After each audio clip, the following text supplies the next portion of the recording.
Feeling big time today. We're on site live at Volleyball Canada Nationals, and thanks to the wonderful staff at Volleyball Canada, we've got our own little studio space. We've got a Passin Dimes studio, Dallas. We are moving up. We have designated media passes. We have a designated podcasting room.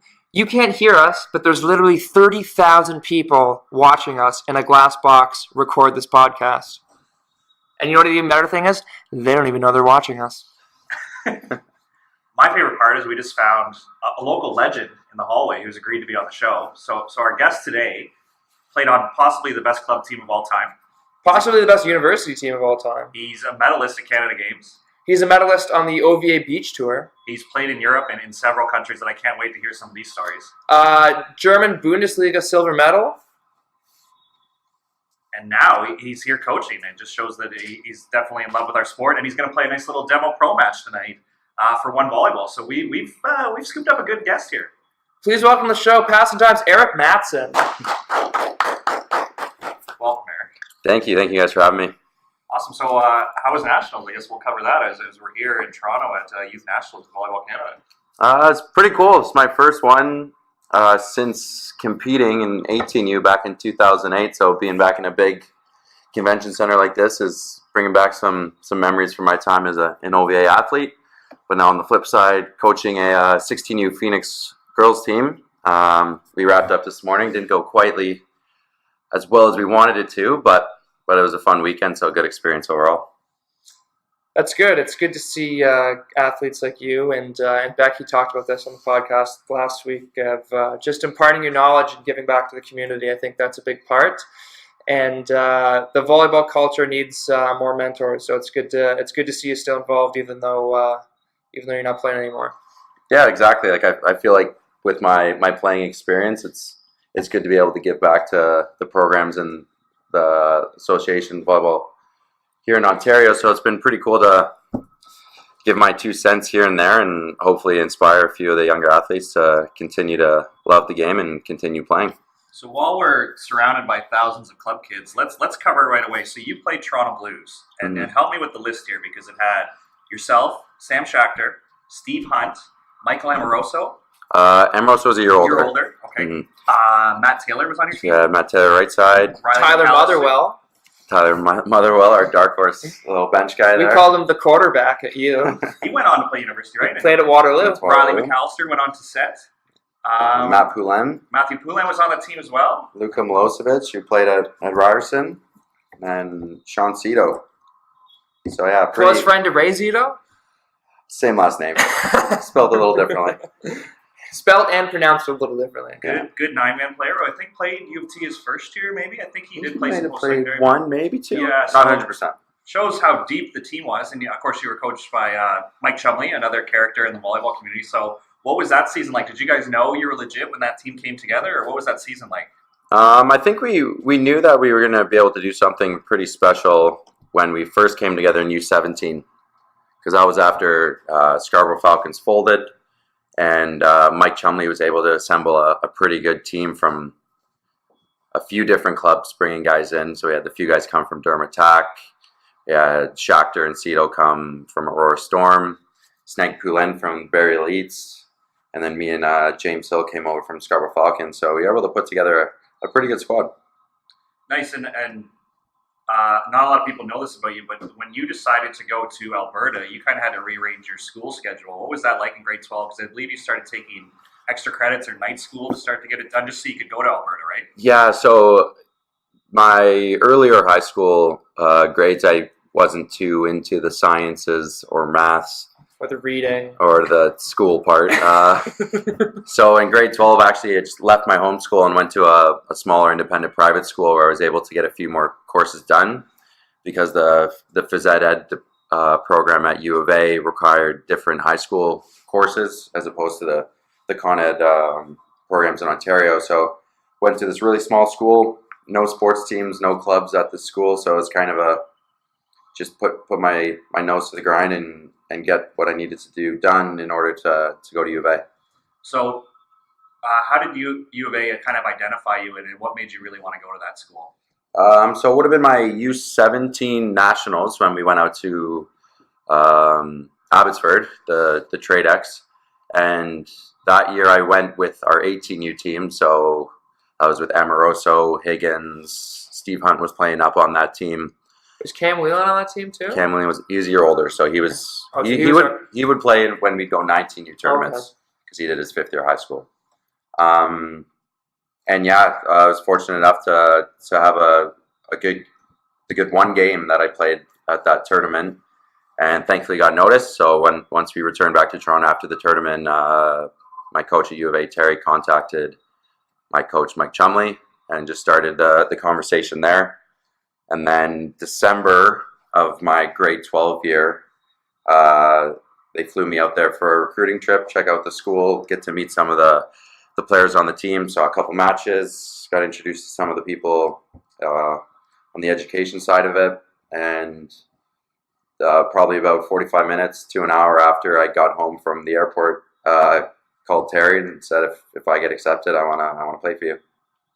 That's pretty wild, because it seems now that because the volleyball world is a little bit smaller, you see more kids going to different provinces and different universities, but you were sort of one of the few guys that went and stayed, because there's a few guys before you that went to different provinces, TJ being one of them. Taylor Hunt was another player who went out west, but you did all 5 years at Alberta. You stayed, and I think you set the groundwork for a little, we'll say, interprovincial recruiting. Yeah, I felt like once I was out there on my recruiting trip, and then the 2 previous years, so my grade 10 and 11 years, CIS Nationals was held at McMaster. So that was kind of my first taste of the best university programs in the country, and I really wanted to be on one of those teams and be able to play at Nationals year in, year out. And so once I got to meet the coaching staff out there and all the players, I knew that would be a good fit for me. And thankfully it worked out as well as it did, and was able to have a really, really good experience there for 5 seasons. So all your years at broadcasting school really are starting to pay off, because that was a good segue into your first year where you did win a CIS National Championship on home court. Can you tell us a little bit about that? And people see you now who, you played pro for so many years, you were CIS Player of the Year, but your first year, you weren't, we'll say, the guy. You were coming off the bench. How did you come into that role, and you were on the court actually when they won gold. So take us through that. So that year we had a 4th year libero, Tyler Moroniak, really solid, stable player, and right from the get-go, I got to play a few matches in preseason. Tyler had an unfortunate little injury, got a concussion, so my first taste of university volleyball was when Alberta used to have the Can-Am Challenge. So the first 3 games I ever played as a Golden Bear was against Stanford, USC, and an East Coast American college. So guys like the Shoji brothers, played against them, Paul Carroll and Pepperdine. So once I played against those high-level players, I knew that I was going to be in a good spot to grow. And thankfully, I had a guy like Tyler who was in his 4th year, and I just took that as a year to learn from him. He'd been around the university game for a few years, so I just wanted to be able to soak in as much information and knowledge from him as possible to transition into the starting role, which I was able to get in my 2nd season. So you being a Can West guy, obviously that's one of the most competitive, if not the most competitive conference. What kind of stood out to you as far as like the level of ball and the travel you would have to do versus in Ontario? It feels like we play somebody Friday, we might play somebody different Saturday. Like in Can West, you play double headers the whole way. You got to get on a plane sometimes. Like what was that like playing against good teams every weekend? I think the fact that we had to go all the way from Vancouver to Winnipeg. Like you said, we had to play the same team back-to-back nights, and with across the board, all the way top to bottom, having competitive teams, the amount of prep you could put in for the game 1, and then go over that video, go over the stats, see what works, see what didn't, and prepare an even better game plan for game 2. But then that goes both ways, that your opponent can do just the same. So it always made for interesting doubleheaders every weekend. And with being in Edmonton, the only schools we would drive to were University of Calgary, Regina, and Saskatchewan. So other than those three, because Mount Royal and Grant McEwen weren't Canada West yet, every other trip we were leaving Thursday afternoon, flying out, playing Friday night, Saturday night, and then flying back to Edmonton Sunday. So it was like 4-day trips every other weekend, which kind of just allowed us to be together for a team, like not have too many distractions and be able to take care of business when we need to. Nice. And do you remember that playoff run? Obviously, you had a pretty special team, but what was it like Can West playoffs and then going into CIS? Were you guys feeling like you could really do some damage and put it together? Yeah, we felt really confident all year. We finished 18-0 in the regular season. I think we lost, it was maybe 5 or 6 sets the whole season. So then at that time, you finish first in the Canada West, you get a bye through the Canada West quarters, and you host the Final Four.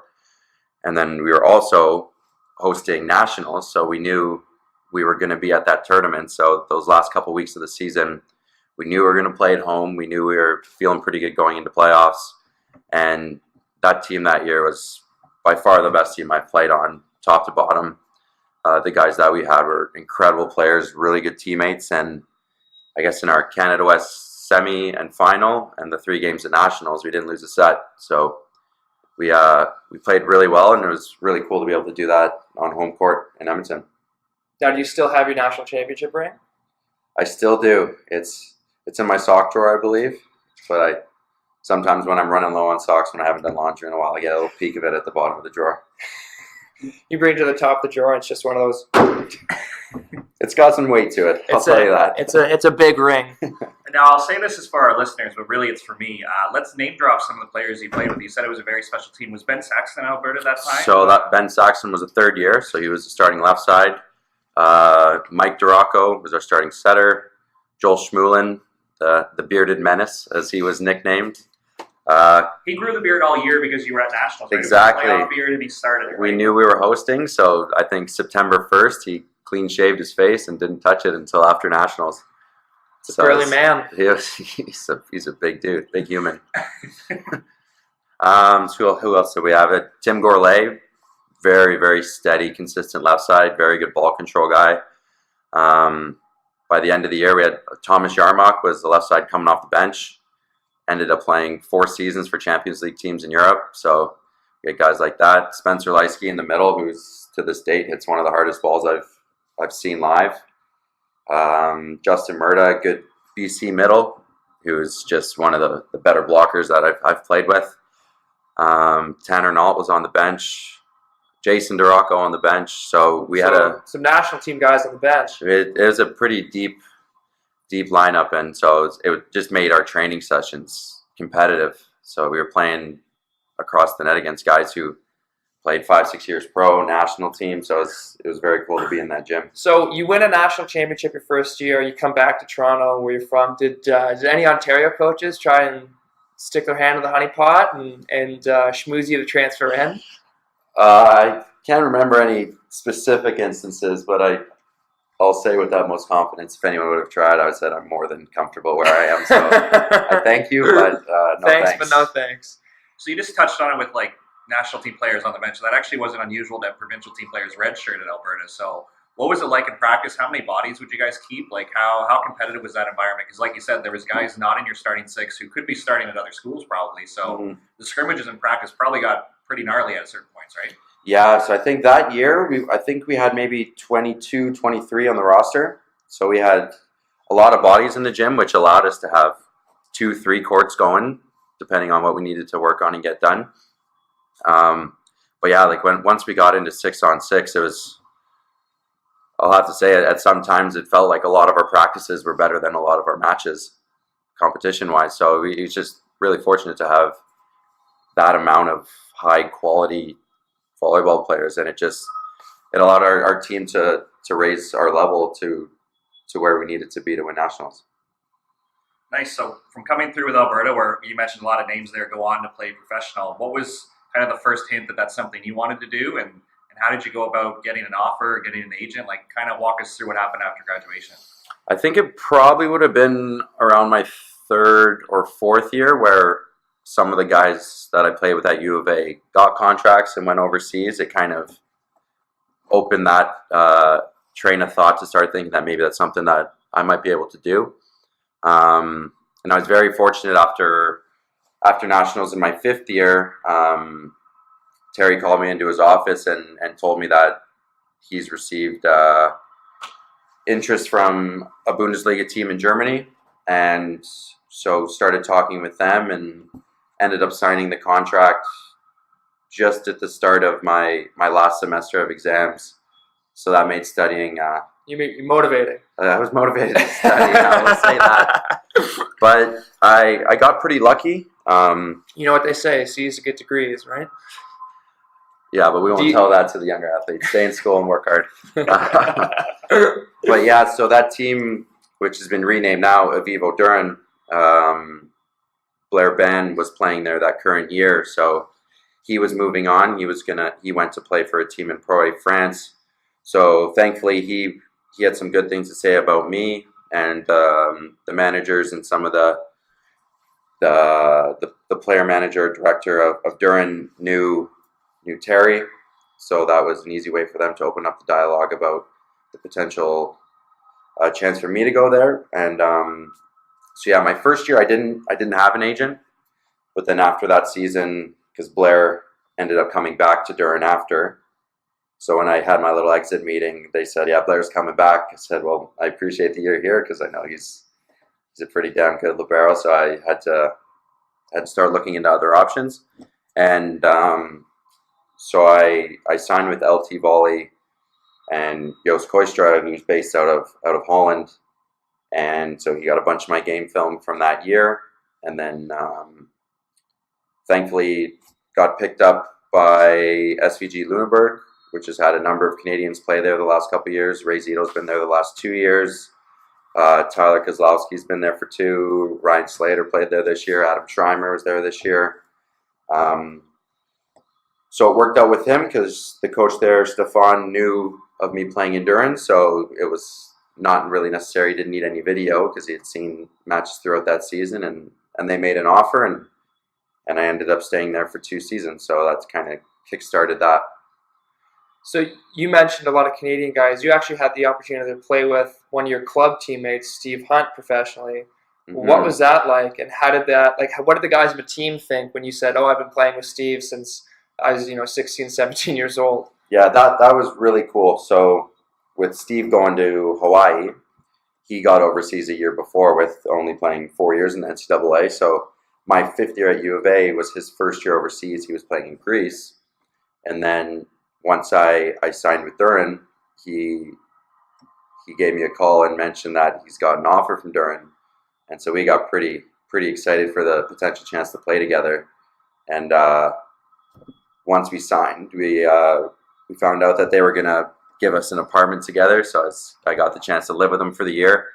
So that also made the transition of moving across the pond to play a hell of a lot easier, knowing that one of my best friends is going to be playing and living with me. So it made for a pretty cool first season abroad. A lot of early nights, I bet, with you guys. A lot of books read. A lot of reading, a few episodes of Friends, and just we were couple handfuls of munchkins. And a handful of munchkins. Right, Alex? No, that's great. Steve's a great guy, and it's funny how those sort of worlds collide, even Mm-hmm. overseas, like that. What's the load like coming from Alberta, where you mentioned there's 22, 23 guys to club with a pro team, in terms of with university you have to manage school and weights, and what's the routine with pro teams? I'd say a pretty general kind of idea of what a week would look like: 2-3 weight sessions in the morning between Monday and Friday, 1, maybe 2, depending on your team, maybe 3, either light serve and pass practices in the morning, and then full team practice every night. So I guess you could kind of expect or ballpark it around maybe 6-ish hours of volleyball related stuff a day, whether that's weights, serve and pass practice, your physio, your recovery, and then obviously your team practices in the evenings. So it's pretty on par, you'd say, with what you had at Alberta? Pretty similar, yeah. But then you don't have the stresses of school and those other things in the back of your mind. So that's like, I guess what they say when you're playing over there. It's you treat it as a job, right? So you got to be ready for whatever you need to do to get the job done. So what would you do to kind of fill your free time? Because I know when you're winning, I'm sure the highs are really good and you're feeling it. But when you're losing, you're probably not getting messages from home. Coach probably isn't too happy with you guys, so you're not like enjoying the morale of the team. Like, what do you guys do with all that free time if you're really only committing to 1 or 2 activities a day? I found that I was really lucky to be around a lot of good guys on all the teams I got to play for.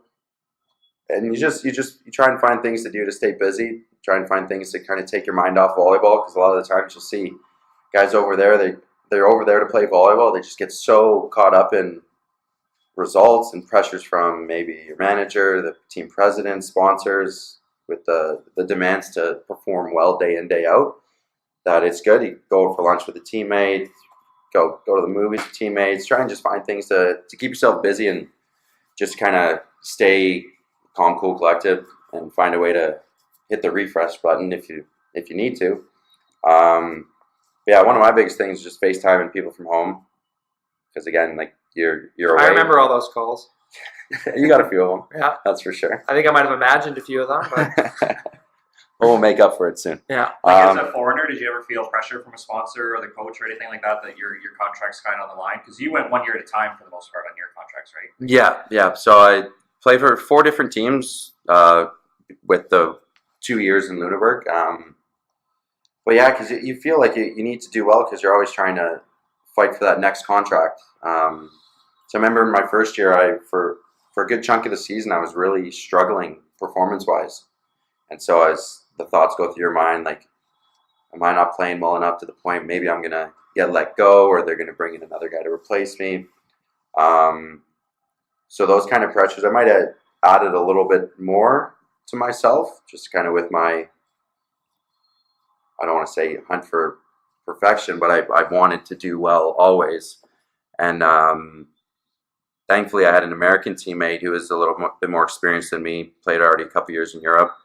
And he sat me down. I went and grabbed a coffee with him, and he said, "Hey man, like, you just got to, one day at a time, keep trying to get better, let go of the lows, and try and remember the feelings of the highs, and go from there." And I think that was a big turning point for me personally, being able to let go of the bad practices, the bad performances in games, and just try and focus on what can I do today to be better tomorrow. And I think I kind of stuck with that for the rest of the time I was playing in Europe.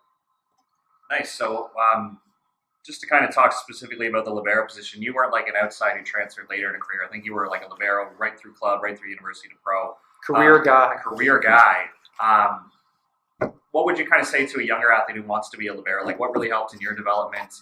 What are things that you really like to focus on in like the tactical prep of a game? Like, what kind of goes into being so specialized and so good at what you did? I would say you just kind of have to have almost like a cocky attitude to look across the net and be like, you will not score against me. You see some of the best liberos in the world who you can just tell from their posture, their body language, that if they're going to score a point against them, you're going to have to work for it. And so just some of the guys that I've played against and played with, being Tyler at U of A, playing against and seeing Blair Band play so much, playing against Skribenikov in Germany, like those guys, they're the reason why liberos are kind of one of the toughest positions to play mentally, physically, because the only stat you can get on a stat sheet as a libero is your passing numbers and your errors, your receiving errors. So right then and there, a libero's best plus minus is 0.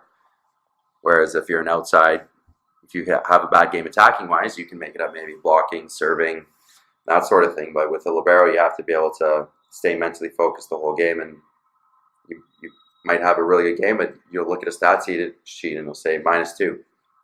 So I think some of the best guys I've played with and against are just guys who can just stay focused and just always ready. So I've just been trying to learn from them and implement some of the things they do in their game. It is a pretty unique position, like you said, because you can't get a big kill, you can't get a big block. Like the physical outlet of the position doesn't really allow for it. So, do you have any tips on how you manage your emotions? Like maybe you didn't pass the ball very well, and you kind of know you're going to be targeted. Like how did you kind of navigate those situations? One thing I would say is just since you can't finish a rally or get the big kill, as you said, you try and hype up your teammates. Like maybe they make a really nice play off a bad pass that you made, and it's like, hey, thanks, man. Like, way to fix that. Like, nice shot, or something along those kind of lines. And I found that being able to celebrate with your teammates who are the ones getting the kills, getting the blocks, getting the aces, it just also it helps them, give them a little bit of confidence. But then the more you're investing into your teammates, it allows you to stay focused for each point of a match. So I think being able to just find ways, even if it's not involved in the point or the play, find ways to stay involved, to keep yourself engaged and keep your teammates around you involved, and know that they can trust that you'll be there when they need you. So coming from the international game on the beach side, there's a lot of back and forth, and there's a lot of mental games that players like to play with each other.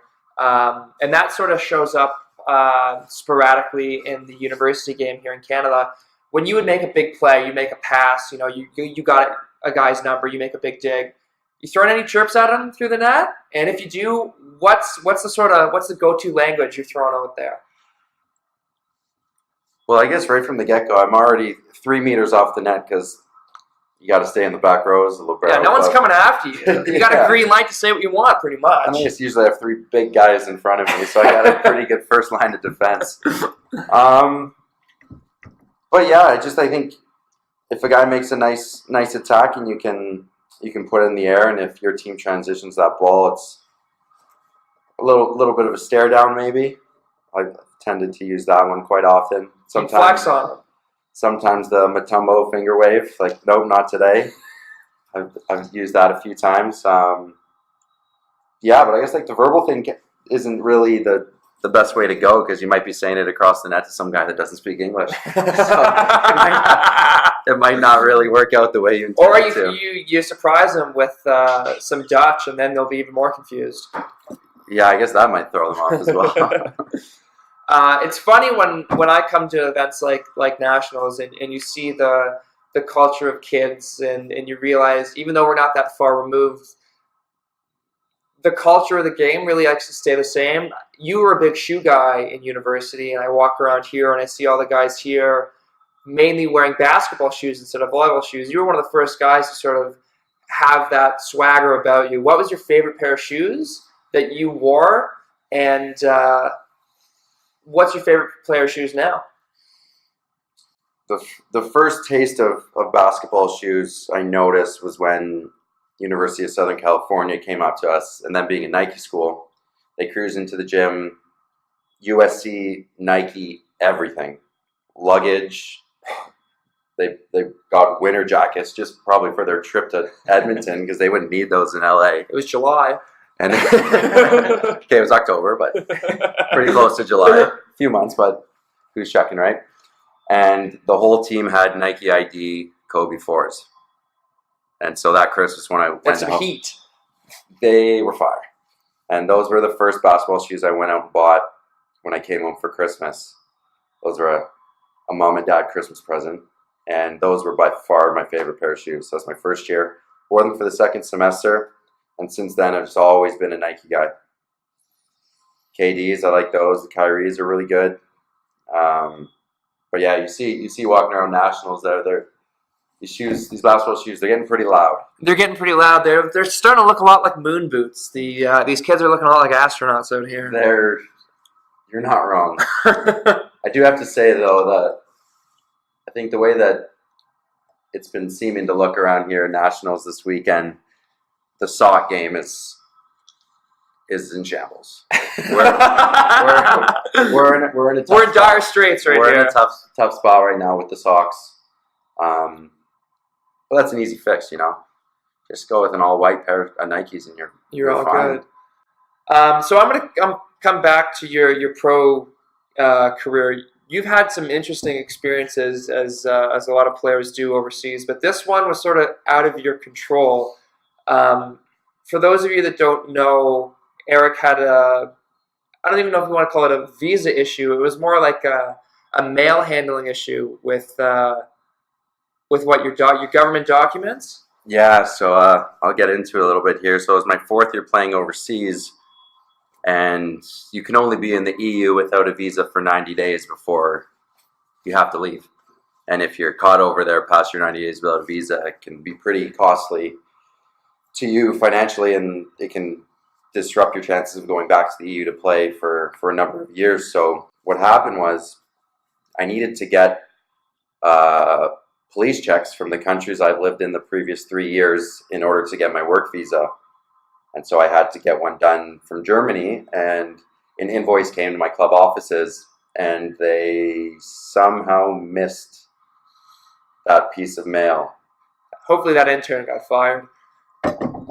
If he's still working there, he's probably in like a janitor position now. Or he's the new libero on the team. Or maybe just wanted me out. So I got up to 84 days in the EU without a visa.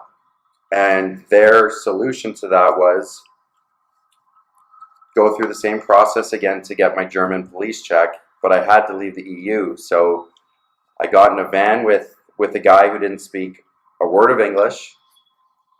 I got the president's credit card because this was on them, so I wasn't paying anything out of my pocket for their mess up. And I went down to Croatia, which was, since it's outside of the EU, it's in the Schengen Union. And initially was told, Erik, you'll be down there for maybe a week.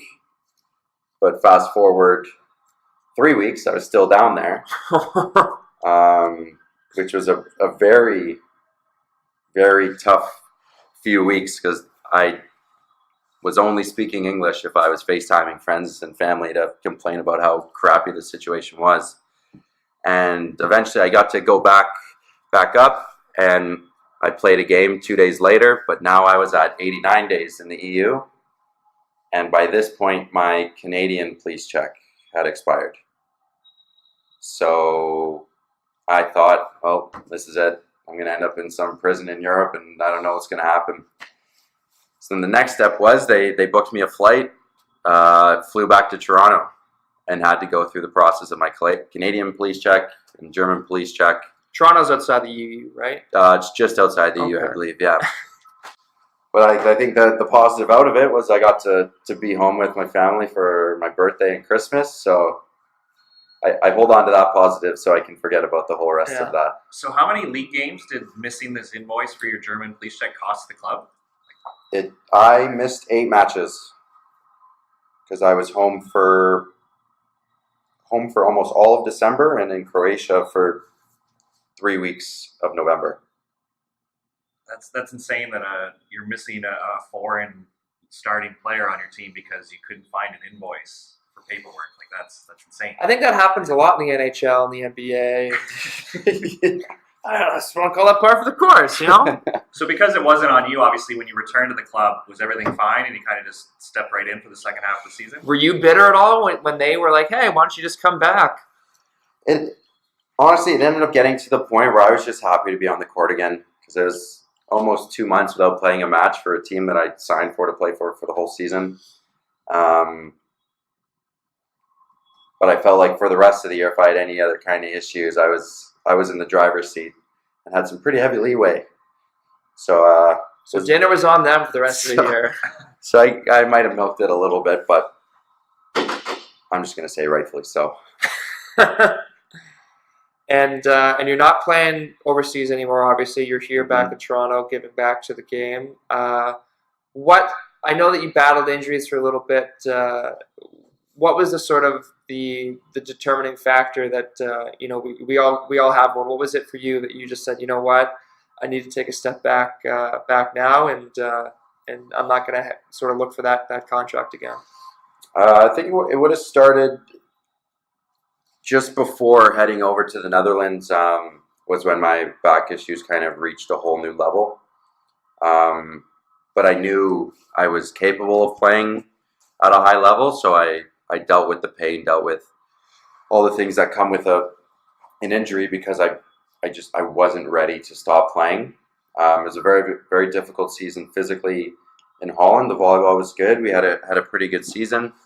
But upon returning last summer, the questions of, is it worth it to put my body through this much pain to battle through maybe 1 or 2 more seasons, or do I start thinking it also might be pretty good to be able to walk up a flight of stairs in 10 years? So it's easily one of the hardest decisions I've made in my life, if not the hardest. But as time goes on now and my body's feeling a lot better, and You look good. I appreciate that, Dallas. You look great as well. You're not wrong there. So now I've started to get some closure with having to make that decision, and as time goes on, I'm realizing more and more that it was the right decision. Yeah. Albeit how hard it was to make that choice, but feeling good now. So it's good. Things are on the upswing. It's good to see. It's good to see you. Obviously, it's good to see, we've been friends for a while, and I'd always be excited to have you back for the summer. So it's good to see you now. It's good to see that you're giving back to the game here. Obviously, coaching, and really appreciate you coming on with us. No, thank you. It's been fun. Happy to be here. So you've got big plans coming up this fall. You're actually going to return to U of A. So what are you looking forward to there? You're going to be involved with the volleyball program, I understand? Yep. So I've been in talks with Terry Daniluk and the new coach Brock Daviduck about finding ways and in what capacity I can be involved with the Golden Bears program. Obviously, 5 years that meant a hell of a lot to me. So it's going to be nice to be out there, be around the guys, and hopefully be able to instill some of the things that I've learned through my volleyball career to them. Making sure kids don't wear the wrong socks and shoe combination. That'll be important. That's one of the most important things. And you're going to study as well, right? You're going to further your education. Yeah, so that's the prime reason why I'm heading back out there. I left to go play overseas before I graduated, so now that I'm home, settled back in, it's time to close that chapter. So I have just under 2 years left to finish my kinesiology degree and also get my education degree. He's very excited, and I think some club kids are going to benefit, or maybe some high school kids. Are you going to be involved with some youth stuff? Yeah, I'm looking forward to doing some clinics and camps through Brock Daviduck's company. He does a Setters Academy, so being able to work with some of the Edmonton club athletes there, and then also a good buddy of mine, Ken McLaughlin, owns a company called Pursuit Volleys. And this past summer when I was out there, I ran a 2-day libero clinic. I had a great time out there. Great facilities at U of A at the Salvo Center. So I'll be doing some stuff with him. So we're in talks about doing that. He's here coaching a team from Edmonton, so we've been able to connect him and touch base on what we want to do. And yeah, just again, main focus is to get school finished, but I don't think there's an ounce of me that doesn't see volleyball being a big part of my life for the foreseeable future. So being able to get back to the Edmonton and Alberta athletes is something that I'm excited to be. That's a good point. So anyone of our listeners from the Edmonton or we'll say Alberta area, please do go and check out Pursuit Volley.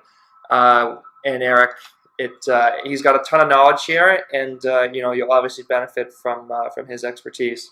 Yes, so that was Pursuit Volley. And sorry, what was Brock's? He's got a Setter Academy? Setter Academy, yeah. Okay, perfect. So definitely check those out. We'll put that in the show notes for everybody to find. Those athletes are definitely lucky to have you, and we've been lucky to have you for as long as we have. But we'll let you go. I think we'd love to have you back on, but I think this is an awesome start, and we've taken enough of your time for today. Awesome. Thank you very much, guys.